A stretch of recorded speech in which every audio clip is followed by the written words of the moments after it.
Today, we're going to be talking about communication and team building.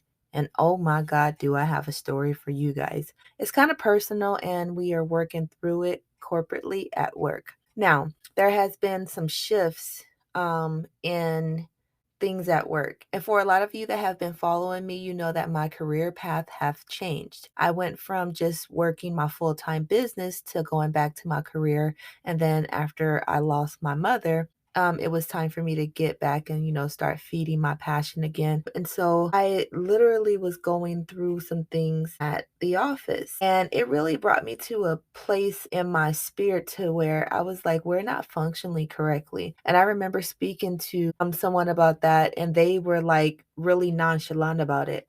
But it was really something that was hindering our team. And so I sat down with the direct person in charge of our team and spoke with them, and nothing was resolved. So I got to the point where I really was fed up because this has been happening for a while. And before I drown in a cesspool of stuff, I will remove myself. And so I literally remember about maybe a month or so ago going to HR and telling them I quit. And they literally looked at me and was like, no, what's going on? And I said, well, there's a lack of communication in my department. And I've talked to, the key people, and they feel like nothing can be done. And so, they were like, okay, well, no, take the rest of the day off. You're not gonna leave. We consider you a very valuable person to this company. Now, although I appreciate those kind words, that was not going to eradicate the situation, make it go away, make it disappear, or make it better. I was literally fed up. Now, let me give you a backstory as to why. So, when I came into the company, I came in not expecting to come in and clean up a massive caseload, and then honestly just being really not trained properly about the systems. I understand people get busy. I understand, you got to meet your quota on certain things, but I said, "Oh my goodness." And when I literally just start thinking about from where I started to now, it kind of repeated itself because whoever held the position before me really wasn't doing their job correctly. They were just doing any and everything. So I know how to do systems very correctly because I build them and I work in them in my own company. But that is not the same when you are working for an immensely large nonprofit corporation. Nonprofit people really do their things different because they have a whole slew of people to work on them. Where I am in my business, it's just an army of one, right? So I don't have to communicate right now with anyone. But I learned from this situation because even when I build my own team, it's going to be significant that communication is key and is refined on a consistent basis. So, the moment that the vice president of the company found out that I wanted to quit, her and HR put me into the office, and she said, "Freely talk. What's going on?" And I didn't expect that.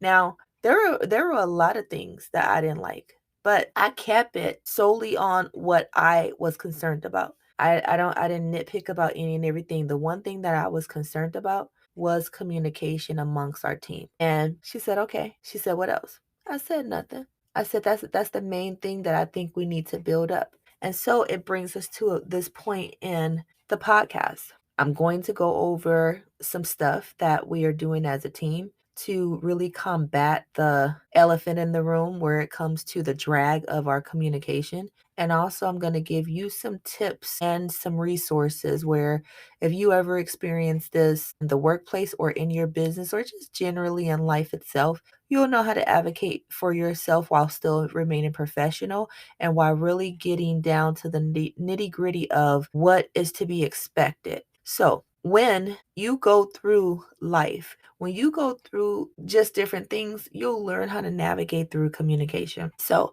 when I first started at my job, as I said earlier, I had to work on a big caseload. And for me, that's not surprising. I mean, I literally can get through anything when it comes to work, but as the time and the dates and the weeks went by, I began to just work the system and really learn it. And I really grew close in communication with my and when things just started to get really, really busy, there were no more meetings structured. There were no just check-ins, because what we deal with on a consistent basis is literally inner city kids, coaching them, either sending them to behavioral health or just really, doing different programs to where we can meet their needs. And me as a career coach and a recruiter for the state of Illinois, I have a massive caseload. It's not just finding them employment, but it's really case managing them, meeting with them in person, also virtually, also within different trainings that we do on a bi-weekly basis, going to do checkups on their work site, making sure that the flow is easy for them, making sure that they are working the program. And we do give them incentives. And so with that, there's just a lot of stuff added in the place and the need for my job. And so I know that we were supposed to have, meetings, and then they didn't happen. And then we were supposed to do all type of stuff and that never happened. And so I literally got frustrated. And in that frustration, I found myself growing apart from the company, growing apart from my career, growing apart from just stuff. And a lot of people, before you guys ask, well, why were you growing apart? How come you just didn't stand up for yourself? How come you just didn't do yada yada yada? I did, and it went nowhere. And then some of you might think, well, how come you just didn't keep your eyes on the focus of stuff that you were supposed to do? I did. But my higher up is responsible for some of the key points of getting the necessary things in place in order to put the children in the job functions. I know it may seem like I'm all over the place, but I'm going to fill you guys in. So I am in care of young adults and youth, well, youth and young adults from the ages of 16 and 24. And with that, my responsibility is to coach them, to case manage them, to provide resources, to put in requisitions for either clothing for their interviews, or if they need bus cards or gas cards, just a lot of stuff woven in. But when it comes to the dynamic of really getting them hired on, we need jobs. Although I can put them in jobs, but if we have no jobs or partners at that time to put them in there, and I'm told, hey, tell such and such we have this job opportunity, and I call them and then I coach them, even if they have like job readiness, exhaustion, or if they don't have the willingness to comply with on the job orientation or commitment to policy, I coach them through that. Because right now, I'm just going to insert this in here. A lot of the youth are facing some tumultuous things. Their mental health is bad. They're self-medicating themselves with different drugs and different alcohols and downers and uppers and everything like that. And they just have different conversations with me. And I thank God that they're free to do that and to trust the process of what I'm giving them, right? As far as their career coach. Now, I say all this to say, when we didn't have any flow of jobs coming in for the children, I advocated for them because we had this one partnership in town, and I was getting somebody else in on their crew. And at the same time, I was advocating for some other children, asking, well, do you guys have any more employment? Can we get somebody else in there? And they were like, well, we have these other sister companies, and I can give you the information. We need these job slots to be filled. So, okay, I was proud about that, to hear that. So I carry on, wrap up the meeting that I was doing there, and I take the information concerning the 8 jobs back to work, refer them to my higher up, and in hindsight, it seemed like they were excited, but then things just set on the table, but then gave me instructions of who was to go into these particular positions. And as I was given these instructions, I'm calling the candidates that I know to be on the approval list for these positions. So I'm talking to my higher up. I said, well, if you feel like such and such is good for this role, then she needs some prepping, because she has some communication issues and she gets real testy when it comes to listening to people. So I said I would need to go see her, and she was in agreement with that. Okay, so after I did my due diligence with meeting with one of my participants, and we really got some things in place, what not to do, what to do while on this new job opportunity, we really had to dive into some comfortable and uncomfortable conversations, such as adherence to knowing what is appropriate to saying, your tone at work, not getting frustrated, not being dismissive when somebody tells you something, and being in accordance to knowing how to advocate for yourself without being disrespectful. So we crossed those lines. We dotted all the T's and we put periods on all the I's. And so I'm like, okay, you can start soon, and this is capping off our agreement. And we were okay. So the jobs were not still moving. They were sitting on my higher ups desk. And I was just so agitated, like saying to myself, how come you are so slowful with really placing them in these areas of employment? And to speed it up, because it is a long story, and I might insert some more stories like this, particularly in the communication and team building, into like a blog post. It would be very lengthy.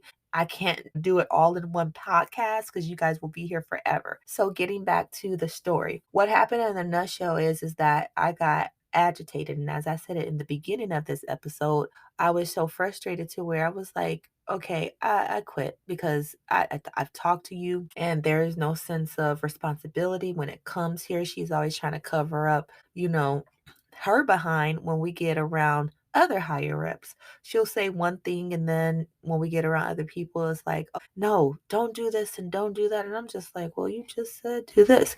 And so I adhere to it because, it's a part of the job. But I'm just like, I'm not going to allow for myself all of this confusion, all of this back and forth, all of this not taking an account of what your role is supposed to do. And so I spoke to my favorite coworker and I told her, I said, she knew everything from point A to point B.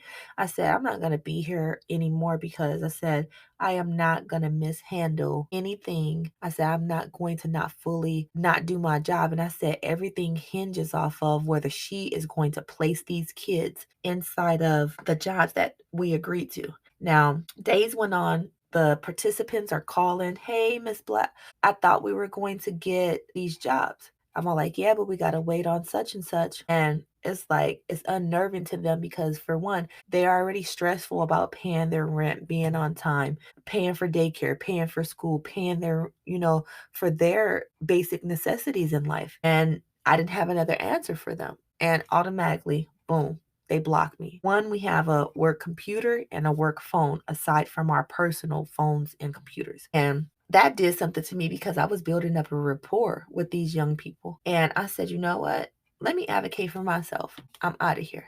And so getting back to the point where the higher ups talked to me also in HR, they said, please give us a chance to rectify this because we really value you as an employee. You have so much potential. That didn't get me. I appreciate the kind words. It's just this is not being communicated and we are not working together in our communication. And it's causing a rift of the things that are supposed to cohesively flow together. And so um they took all that in. They said, okay, we're going to do something about it. And the higher up said, we're all going to come into a space and we're going to talk and lay everything on the table. And we're going to make some different type of rules so this does not happen again. I said, okay. So with that, maybe about a week or so went by and we were all called into a space to eat.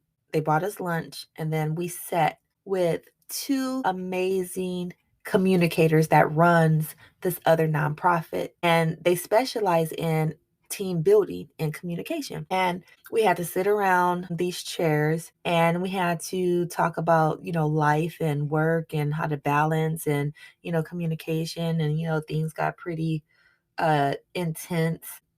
We had to say what affected the communication and what would be the solution. And, we begin to really see that it could come together, and that in team building, in communication, you're going to have disagreements, I know.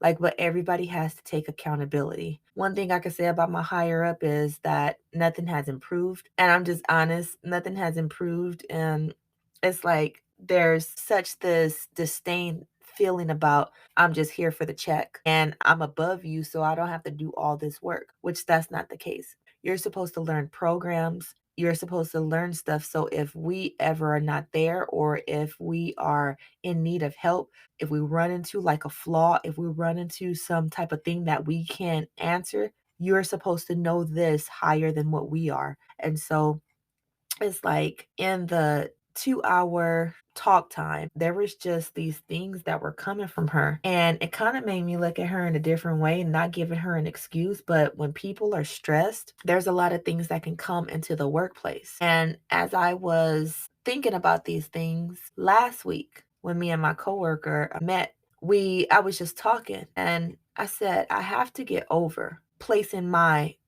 ability, what she's not doing, to affect what I am not doing.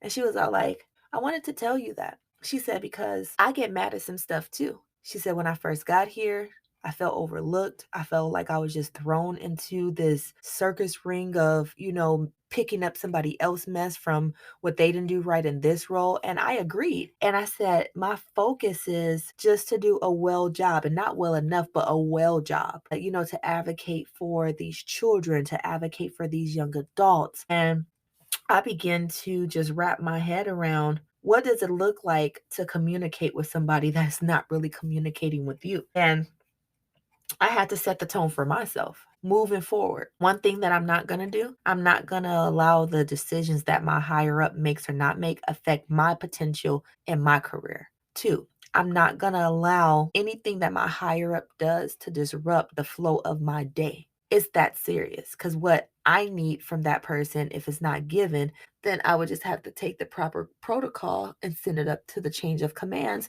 so that it can flow better. I have the authority to do that, and they gave me the authority to do that. And I want to say this for anybody that feels challenged and says, well, why you guys can't communicate? It takes two to communicate in life, and also in personal, and also in business. It affects how your team operates. And so what I learned from her is that she may be going through a lot, like I said, not making up any excuses as to why she's not doing her job. But what hit me is to show more grace, right? Because I don't know what she's going through. She shared a little bit, and I'm not going to share that because it's personal, and I respect people's privacy. But what I learned in that moment is she's not a horrible person just because she is not doing her job right now. She's not a dumb person. This lady is intelligent. She might just be hitting a hard path in life right now because she kept on saying something over and over again, and I heard her. And I said, you know what? From this moment on, as long as I do my job and I make a change and it affects somebody in a positive way, that's what I'm here for. Now, my one thing that I can do for her is pray that God will release anything that is weighing her down, because I care about the team. She's not a horrible person. It's just we bumped heads in communicating, and that kind of really set us back.